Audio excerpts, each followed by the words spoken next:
The great chamber of the Galactic Senate stretched wide like a crystal bowl turned upside down. Light from distant stars shone through the clear walls, making everything glow with soft colors. 47 different alien species sat in their special seats, each one made to fit their strange bodies. Ambassador Jinsu Park walked slowly to the center of the chamber. His black suit looked very plain next to all the bright colors and weird shapes of the alien delegates. He carried a simple data pad in his hands. The room grew quiet as he reached the speaking platform. "Honored members of the Senate," Jinsu said in his calm voice, "I come before you today to present Earth's request for greater representation in galactic affairs." A sound like broken glass came from the hegemony section. Chancellor Vex Thera was laughing. Her body looked like a giant bug with sharp claws and dark green skin. When she laughed, her mouth opened to show rows of pointed teeth. "Greater representation?" she said, her voice loud and mocking. "These humans think they deserve more power? Look at them. They still use metal ships that fly through space like rocks. They have emotions that make them weak. They cannot even live for more than 100 years. Other aliens started laughing too. The Zephyrians made whistling sounds through their breathing tubes. They looked like tall, thin trees, with too many arms. Their leader, Trademaster Kilneth, spoke in a voice like wind through leaves. "Human ships," he said with amusement. "We call them flying coffins. So slow, so ugly, so simple. And they want to sit with us? As equals?" More laughter filled the chamber. The collective minds, who looked like floating brains in glass tanks, shared their thoughts without speaking. But Jinsu could hear their mental laughter like whispers in his head. They found human thoughts primitive and limited. Elder Zasran of the Voidwalkers stood up. His people were very old and looked like walking skeletons wrapped in dark robes. "Humans," he said in a voice like dry wind, "are children playing with toys. They have been in space for only 50 years. We have ruled the stars for 50,000 years. What could they possibly teach us?" "Good." Jinsu stood perfectly still during all the mockery. His face showed no anger, no hurt feelings. He waited for the laughter to stop before he spoke again. "Earth has contributed to galactic peace in many small ways," he said. "Our people serve on your ships, work in your factories, help with your research. We ask only for a voice in the decisions that affect all of us." This made Chancellor Vex Thara laugh even harder. "Small ways? Yes, very small. Humans make good servants. You clean our ships, carry our messages, fix our simple machines. But servants do not sit at the master's table." Trademaster Kilneth nodded his tree-like head. "Human traders are useful," he admitted. "They work for very little pay and never complain. But useful tools do not need voting rights." More aliens joined in the mockery. The crystal singers, whose bodies looked like living diamonds, made musical sounds that meant "foolish children." The war clans of Bharat roared with laughter, showing their sharp teeth and red eyes. "Human military," growled General Krex of the war clans. "We have seen them fight. They use simple weapons and basic tactics. They get scared and run away. They cry when their friends die. This is not the way of warriors." Ambassador Park listened to every insult without changing his expression. He had expected this. Earth's leaders had prepared him for the rejection. But hearing it still felt like a knife in his chest. Chancellor Vex Thara stood up to deliver the final blow. "Humans," she announced loudly, "would serve the galaxy better as entertainment. We could put them in zoos for our children to watch. Or maybe they could dance for us at parties. But equal representation? This is the funniest joke we have heard in many cycles." The chamber exploded with laughter. Aliens of all kinds made their different sounds of amusement. Some clapped their strange hands. Others stamped their feet or tentacles. The noise was so loud that it hurt Jinsu's ears. When the laughter finally died down, Chancellor Vexthara called for the vote. All those who reject Earth's foolish request? Every single hand, claw, tentacle, and appendage went up. 47 species voted against humanity with complete agreement. The rejection was total and absolute. Jinsu Park gathered his data pad slowly. He straightened his tie and smoothed down his jacket. When he stood up, the chamber was still full of quiet chuckling and whispered jokes about human stupidity. The Republic of Earth acknowledges the Senate's decision, he said, in the same calm voice he had used all day. We withdraw our petition for representation. He turned and walked toward the exit with steady steps. His shoes made soft sounds on the crystal floor. As he passed the different sections, he could hear aliens, still making fun of humans, in their own languages. Near the door, Jinsu's aide, Miss Sarah Kim, waited for him. She was young, and had tried very hard not to show her anger during the whole meeting. When Jinsu reached her, she fell into step beside him. "Sir?" she whispered. Jinsu gave her a small nod that only she could see. It was the signal they had talked about before the meeting. The signal that meant Earth would begin. Option 7. As they walked through the corridors of the Senate building, they passed human workers everywhere. Janitors cleaning the floors, technicians fixing computers, translators helping alien visitors, cooks preparing food in the kitchens. All of these humans looked at Ambassador Park with quiet respect. None of the aliens noticed how many humans worked in their great building. They were too busy celebrating their clever rejection of Earth's stupid request. Jinsu Park and Sarah Kim walked to their small ship in the parking area. As they prepared to leave, Jinsu looked back at the beautiful crystal building one last time. His face was still calm, but his eyes were hard as steel. "Send the message," he told Sarah. She nodded and began typing on her communication device.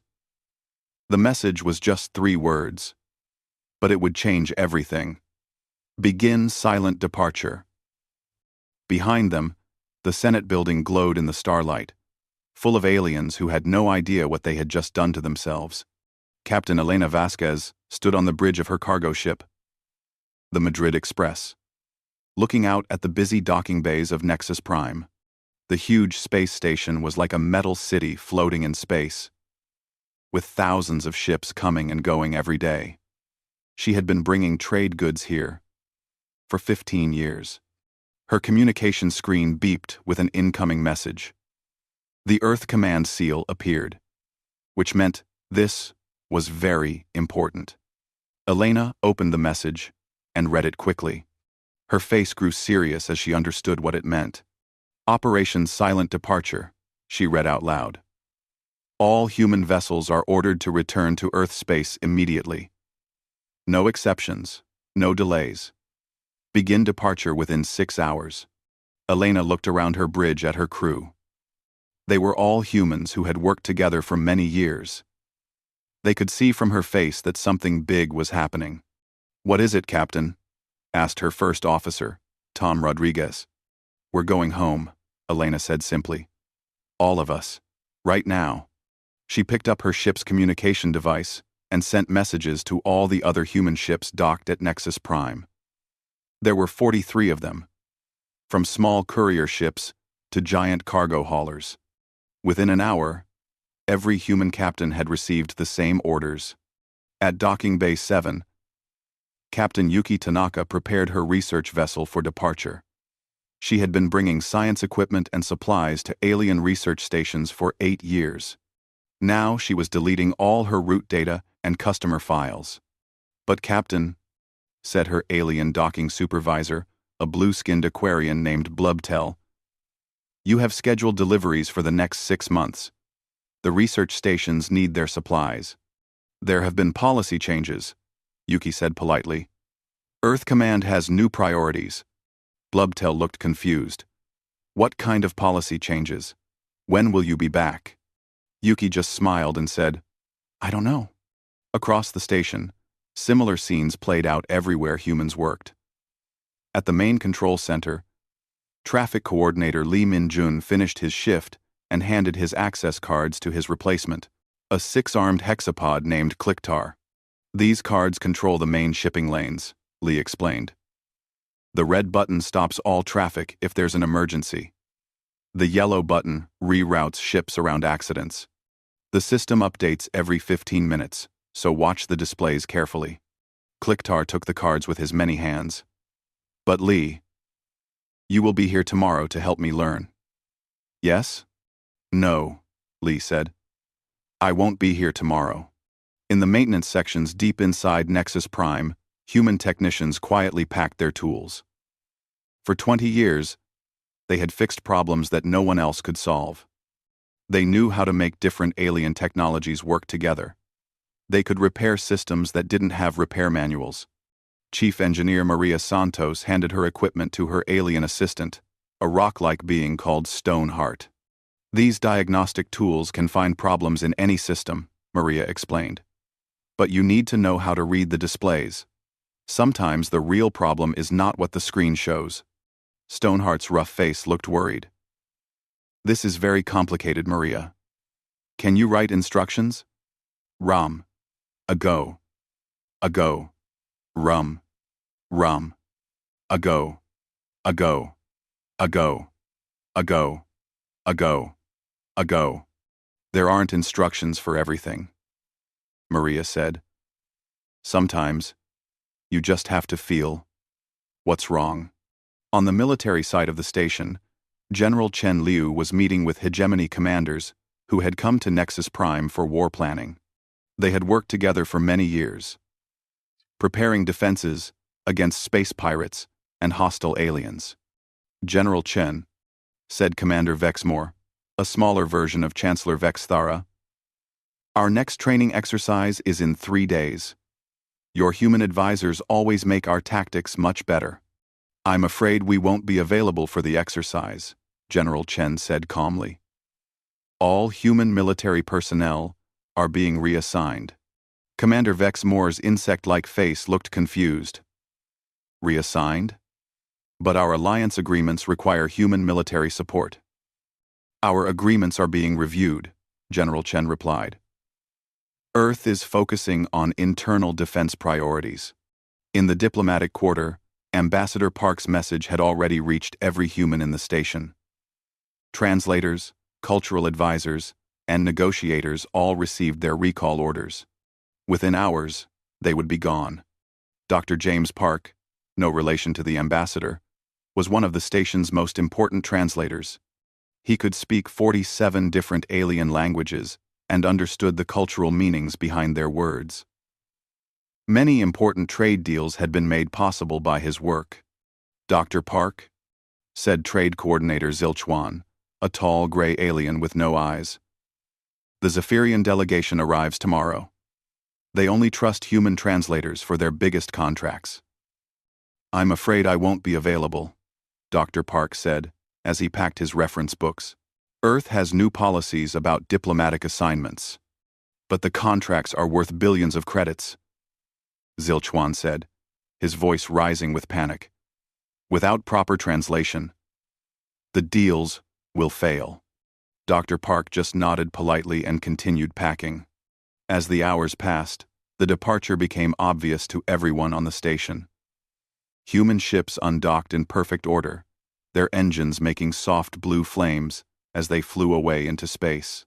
Cargo that was supposed to be delivered sat unloaded on the docking platforms. Station Master Quintera, a elderly collective mind in a floating tank, sent frantic messages to Earth Command. Her mental voice was full of confusion and growing worry. Why are all humans leaving? She asked in her message. Has Earth declared war? Are we in danger? Please explain this sudden evacuation. The answer came back within an hour, signed by Admiral Jackson of Earth Fleet. No state of war exists. Human personnel are being recalled for internal deployment. We thank Nexus Prime for its hospitality during our assignment there. Station Master Quintera read the message 3 times, but it still didn't make sense. Internal deployment? Assignment? The humans had been part of Nexus Prime for decades. They weren't temporary workers. They were essential to everything the station did. By the end of the day, not a single human remained on Nexus Prime. 43 ships had departed for Earth space, taking with them 1,500 humans who had made the station work smoothly. The aliens who remained behind looked around at their suddenly empty workplaces. Control rooms that had always buzzed with activity were quiet. Maintenance areas that had hummed with repair work were silent. Translation offices that had been busy with important negotiations were dark.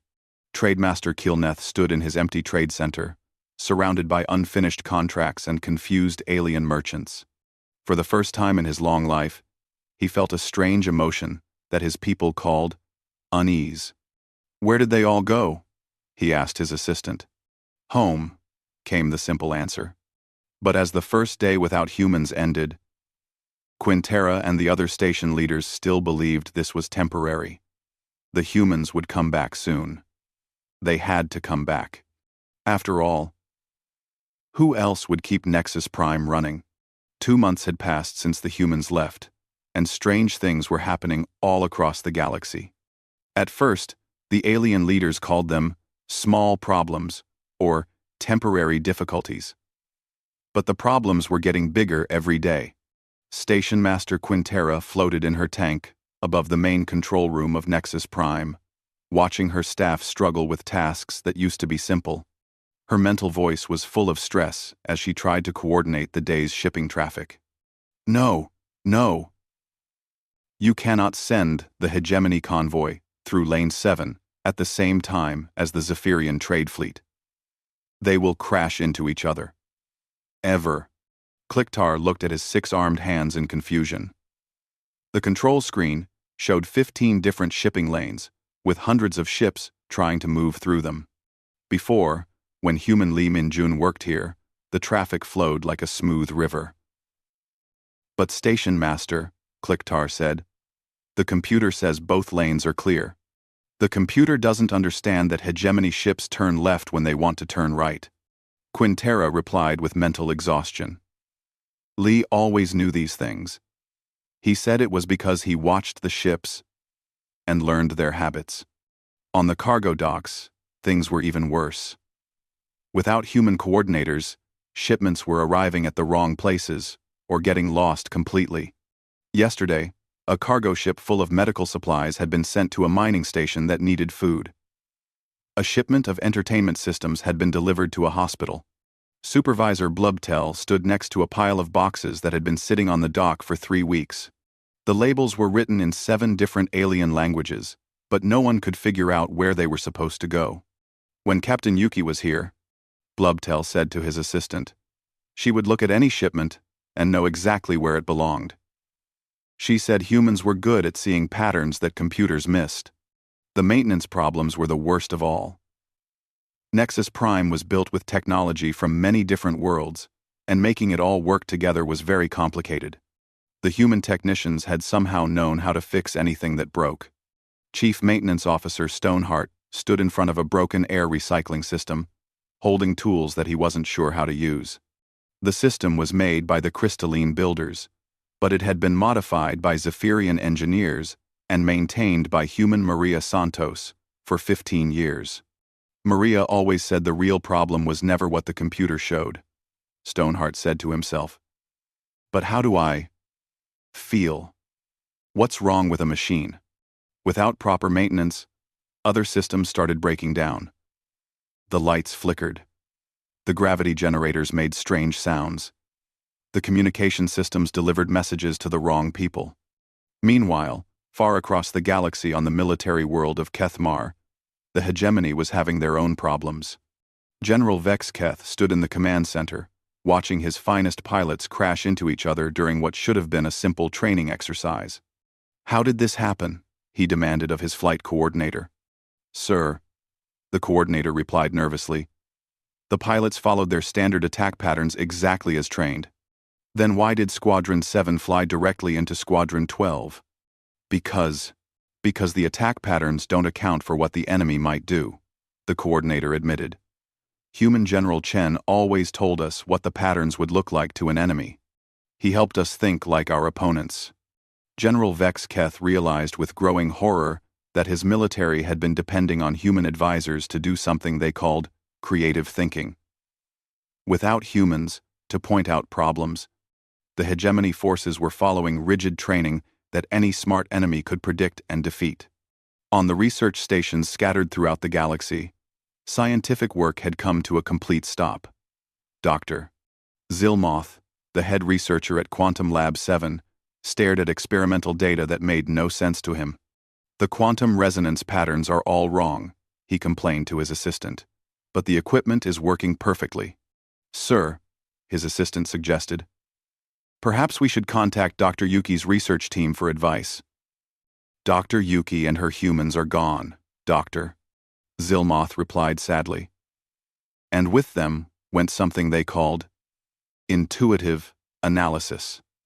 They could look at data that confused our best computer minds and somehow see the answer immediately. The same problems appeared everywhere humans had worked. On diplomatic stations, translation errors were causing serious misunderstandings between alien species. Trade negotiations were failing because no one understood the cultural meanings behind different alien gestures and phrases. Chancellor Vexithara sat in her private office on the hegemony capital world, reading report after report of failures and disasters. Her military was performing badly. Her trade agreements were falling apart. Her research projects had stopped producing results. She activated her personal communicator and sent a message directly to Ambassador Jinsu Park on Earth. "Ambassador Park," her message began. "The hegemony wishes to discuss the return of human advisors to our military forces. We are prepared to offer improved working conditions and increased compensation." The reply came back within 6 hours. "The Republic of Earth appreciates Chancellor Vexthara's generous offer. However, our internal development projects require all available personnel. We encourage the hegemony to develop independent solutions to their operational challenges." Chancellor Vexthara read the message 3 times. It was polite, but completely inflexible. The humans were not coming back. Similar messages were being sent from every corner of the galaxy. The Zephyrian Trade Federation begged for human negotiators to save their failing business deals. The collective minds requested human technicians to repair their broken research equipment. The Crystal Singers asked for human translators to help them communicate with other species. Every request received the same type of answer: polite, respectful, and absolutely final. Earth was not sending humans back to work for alien civilizations. At Nexus Prime, Station Master Quintera held an emergency meeting with all the section chiefs. The station that had once been the pride of galactic civilization was falling apart without human workers to hold it together. "We need solutions," she announced to the group. "Our efficiency has dropped by 60%. We have had 3 major accidents this week. Trade income is down by half. And below. Problem. Perhaps," suggested Trade Coordinator Zilchuan, "we could hire more aliens to replace the human workers." "We tried that," replied Chief Engineer Stoneheart, "but no alien species has the same flexibility that humans had. They were able to work with any technology, communicate with any species, solve any type of problem. They adapted to situations that our people find impossible to handle." Station Master Quintera realized something that filled her with deep worry. For decades, she had thought of humans as simple creatures who were useful for basic tasks. Now she understood that humans hadn't been doing basic tasks at all. They had been holding galactic civilization together with skills that no other species possessed. And now they were gone, leaving the galaxy to discover just how much it had been depending on the species it had always considered primitive and unimportant. The problems were only going to get worse. 6 months after the humans disappeared, the galaxy was dying.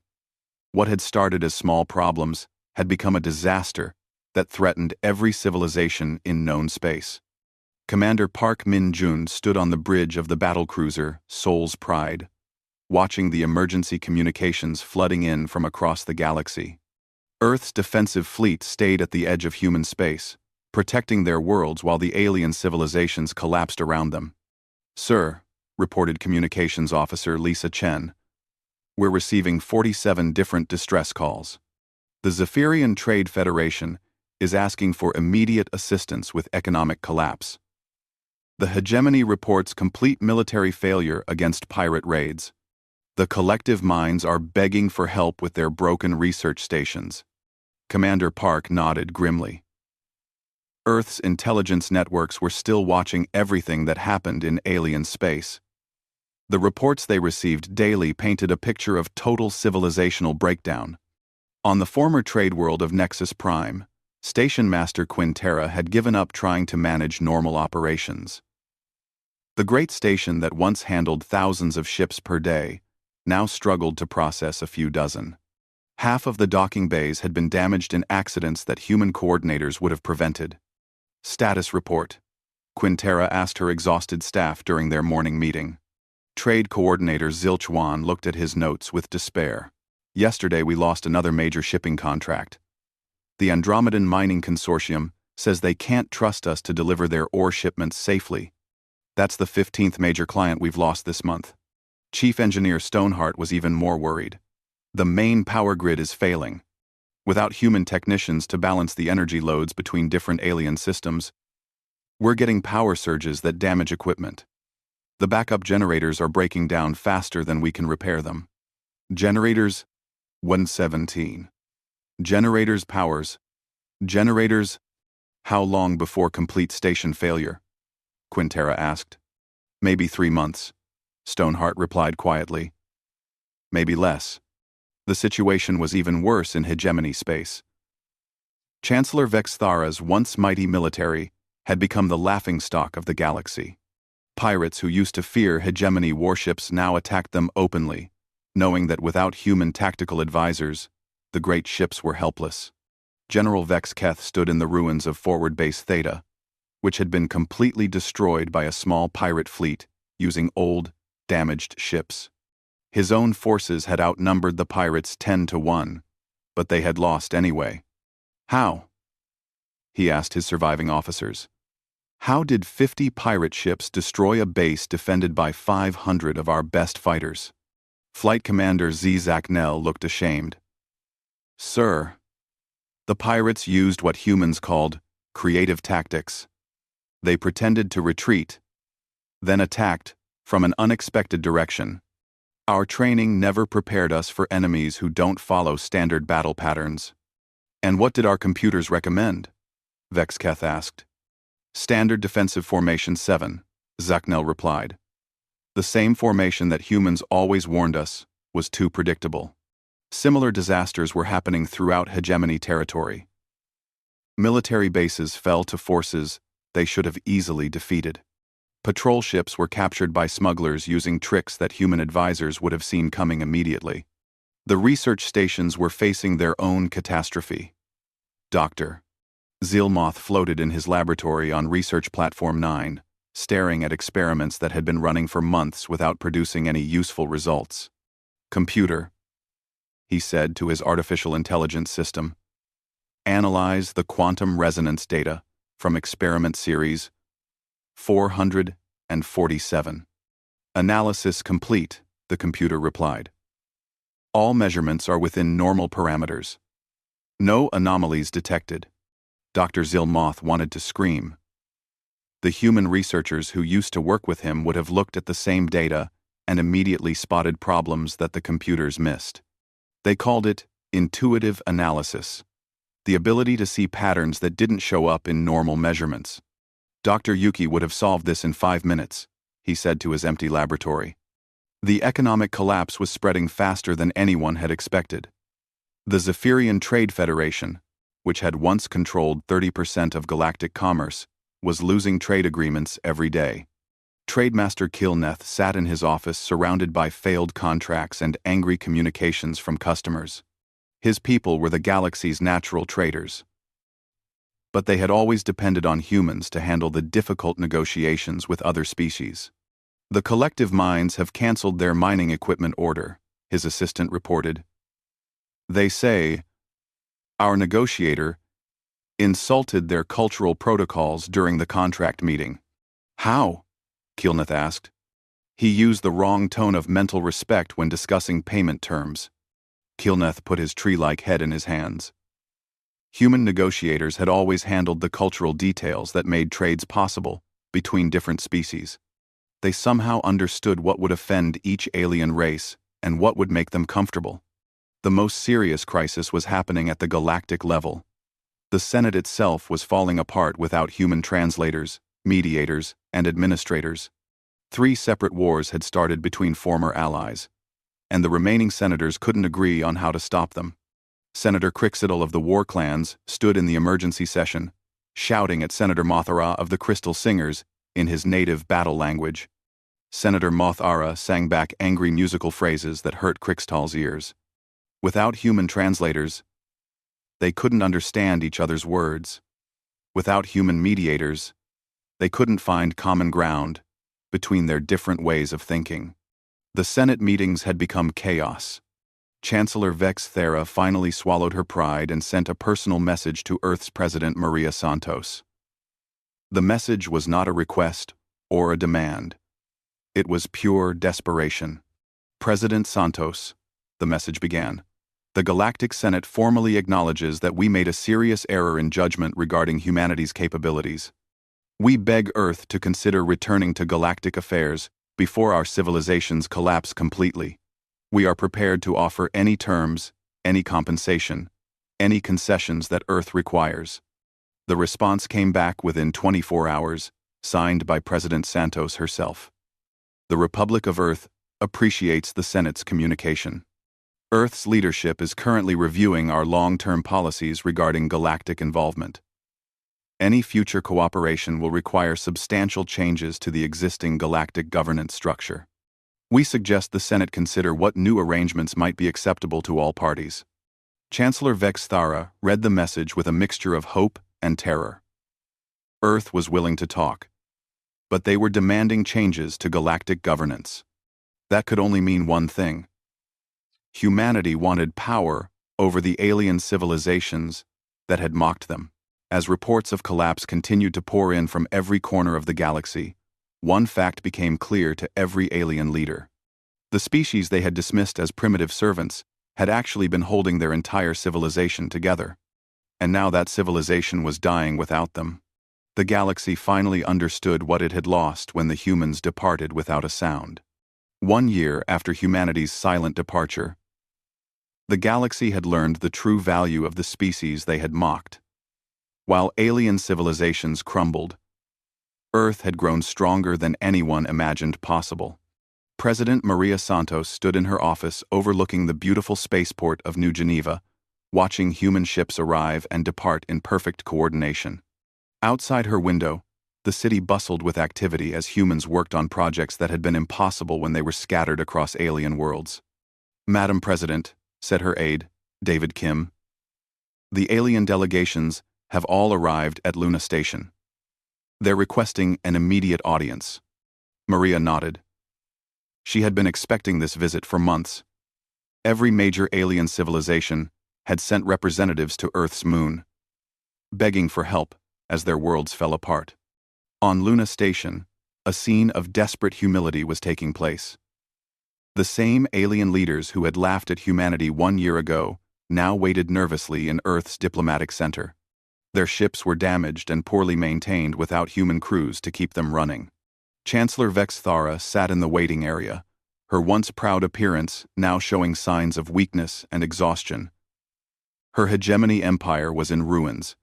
Pirates controlled half her territory. Her military couldn't win battles against enemies they used to defeat easily. Next to her sat Trade Master Keelneth, whose Zephyrian Federation had lost so much business that entire worlds were facing starvation. His tree-like body seemed smaller and more fragile than before. Station Master Quinn Terra floated in her tank nearby, representing what was left of the Galactic Trade Network. Nexus Prime had finally shut down completely last month, after a cascade failure destroyed the main power systems. Elder Zasren of the Voidwalkers looked older than his 50,000 years. His ancient civilization was losing colonies every day as their technology failed without human maintenance.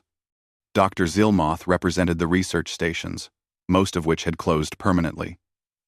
Without human scientists to provide creative thinking, alien research had stopped producing any useful discoveries.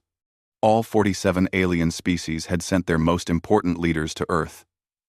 They came not as equals, but as beings who needed humanity's help to survive. Ambassador Jinsu Park, now promoted to Secretary of Galactic Affairs, entered the main conference room where the alien leaders waited. He looked exactly the same as he had 1 year ago when they had mocked him in the Senate chamber.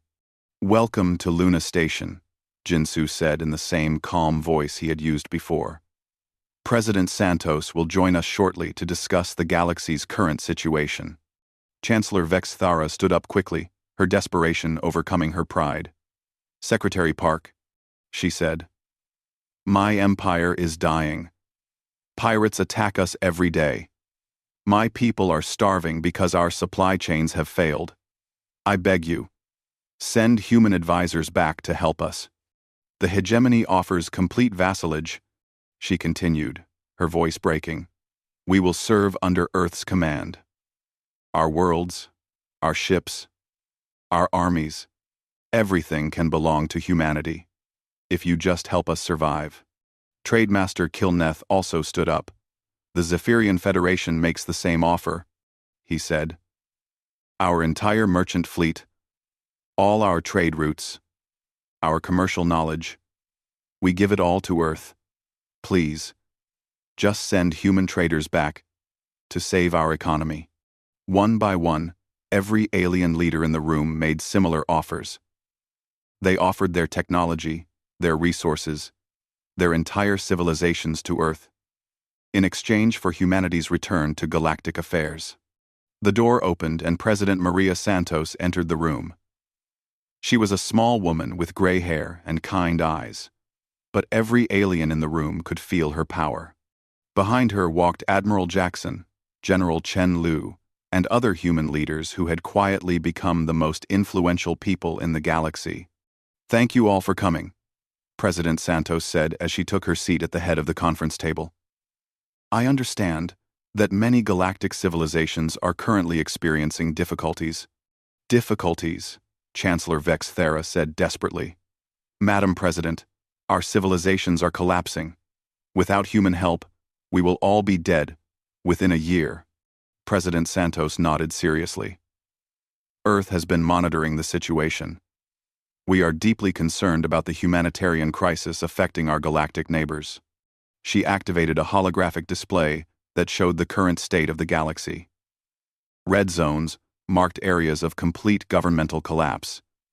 Yellow zones showed regions with failing infrastructure. Green zones showed the few places where things were still working, all of them now controlled by Earth. 1 year ago, President Santos continued, the Galactic Senate made their position very clear. Humanity was deemed unsuitable for equal representation in galactic affairs. Earth respected that decision by withdrawing from galactic involvement. The alien leaders looked ashamed. They remembered their laughter, their mockery, their complete dismissal of human capabilities. However, President Santos said, Earth recognizes our moral obligation to help civilizations in crisis. We are prepared to provide assistance and gradually resume galactic involvement. Hope appeared in the eyes of every alien representative. But, President Santos continued, any future cooperation must be based on a new understanding of humanity's role in galactic civilization. She activated another display showing a proposed new galactic government structure. At the top was Earth, with human administrators controlling all major galactic institutions. Below them were the alien civilizations, organized as autonomous regions under human oversight. The new Galactic Accords, President Santos explained, will establish Earth as the coordinating authority for galactic affairs. Human administrators will oversee trade, research, military operations, and diplomatic relations. Each alien civilization will maintain internal autonomy, but will operate under human guidance for external affairs. Chancellor Vex Thara looked at the structure with amazement. Earth was not asking to join the galactic government as an equal partner. Earth was taking control of everything. "You're making humanity the ruling species of the galaxy," she said quietly. "We're accepting the responsibility that the galaxy has shown it needs," President Santos replied calmly. "For 50 years, humans worked throughout galactic civilization, doing jobs that other species considered simple or unimportant. Now we understand that those jobs were actually the foundation that held everything together." Trademaster Kilneth studied the proposed structure. Under these accords, Zephyrian traders would work under human oversight. Human coordinators would ensure that trade between species is conducted fairly and efficiently, General Chen explained. Your traders would maintain their commercial operations, but human administrators would handle the complex negotiations between different cultures. And hegemony military forces? Asked Chancellor Vex Thara. Would be integrated into a galaxy-wide defense network under human command? Admiral Jackson replied. Your warriors would continue to serve with honor, but human strategists would coordinate operations to ensure maximum effectiveness. Dr. Zilmoth raised a tentacle nervously. What about research? Scientific research will be coordinated through human-administered networks, President Santos said. Your scientists will work alongside human researchers who can provide the creative analysis needed for breakthrough discoveries. All die. The room was quiet for several minutes as the alien leaders considered their options. They could accept human leadership and save their civilizations, or they could refuse and watch their worlds die. Chancellor Vex Thara was the first to speak. The hegemony accepts these terms, she said formally. We place ourselves under Earth's protection and guidance. One by one, every other alien leader made the same choice. 47 species that had once mocked humanity now formally submitted to human authority. President Santos stood up and smiled kindly at the assembled aliens. Thank you for your trust, she said. Human administrators will begin arriving in your territories within the month. Together, we will rebuild galactic civilization on a foundation of cooperation and mutual respect. Axis is 7.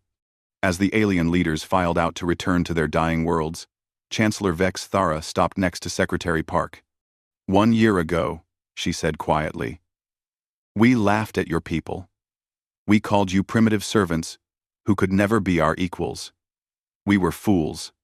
Jinsu Park looked at her with the same calm expression he had worn in the Senate chamber. Chancellor, he said, humans have always known our value. We were simply waiting for the galaxy to discover it as well. Later, as the alien ships departed Luna Station, President Santos stood with her advisors watching them go. The Senate laughed, she said quietly, until humans departed without a sound. Now they understand what that sound of laughter truly cost them. Above them, a new flag was raised at Luna Station. Not just the flag of Earth, but the flag of the new Galactic Federation, with humanity at its center. The species that had been mocked as primitive servants had become the rulers of the galaxy. Not through conquest, but through the simple demonstration of their irreplaceable value. The galaxy had learned its lesson. But the price of that education was their independence.